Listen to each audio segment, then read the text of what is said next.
our farmers.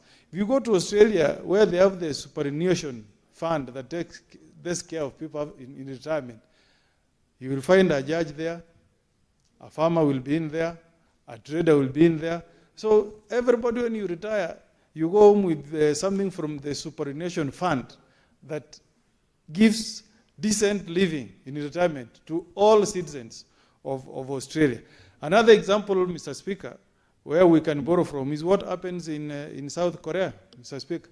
In South Korea, again, the government has a very strong support system for the agricultural sector, where again it sets price guarantee for farmers. But again, it's not just about price guarantee for farmers, Mr. Speaker. There are also other factors that contribute to poor returns for our farmers, including opening imports that adversely affect the agricultural sector. And in South Korea, they have been very, very strict in terms of putting tariffs that discourage imports. In rice, Mr. Speaker, the tariffs can be as high as 500% tax, so that the farmer is sure that somebody farming rice out there will not import that rice and adversely affect the market for that farmer. That's why I'm making a very strong case, Mr. Speaker, sir, that this bill the intention is good, but the way it's been drafted, it will not be of benefit to the farmer. I've given you two jurisdictions. What happens in South Korea and what happens in United States of America. And in both of those jurisdictions, the support comes from the national government. In the US, it is done under the Ministry of Agriculture. In South Korea, it's again done by the Ministry of Agriculture. In terms of ways of cushioning farmers, Mr. Speaker, I agree that coming up with a subsidy plan is good. But unless we run this subsidy program in a manner that each farmer is benefiting, we will not get it right. I've seen subsidy fertilizer for our maize farmers, but I have not seen a subsidy fertilizer support for our tea farmers, Mr. Speaker. Therefore, we are still not being beneficial to the tea farmers. I'm speaking passionately for tea farmers, Mr. Speaker, because I'm also a tea farmer. And where I come from in Nyamira, we are small-scale tea farmers. We own between 0.5 hectares to 2 hectares. Not unlike you, Mr. Speaker, sir, and Senator Cheruiyot in Kericho, where you own several hundreds of acres. As we are small-scale farmers, the ones that really need support from the government of the day. Because the average income, Mr. Speaker, annually from these farmers will not exceed either 180,000 to 200,000. That's what they will use for school fees. That's what they will use for insurance, to pay SHA, and the likes.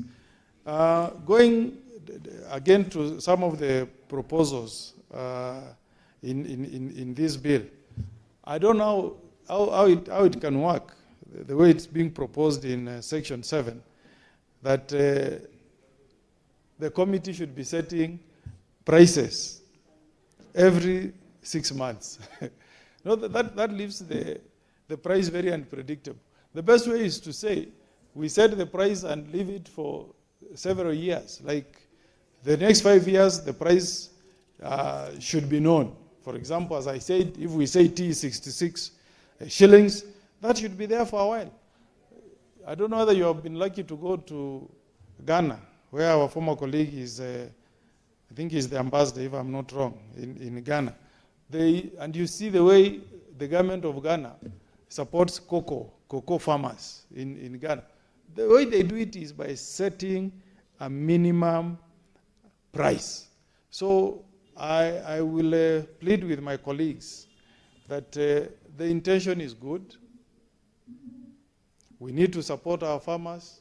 We need to have a guaranteed income, but let it be in a manner that is simple, that is clear, that talks to the shilling that the farmer will be expecting from a particular agricultural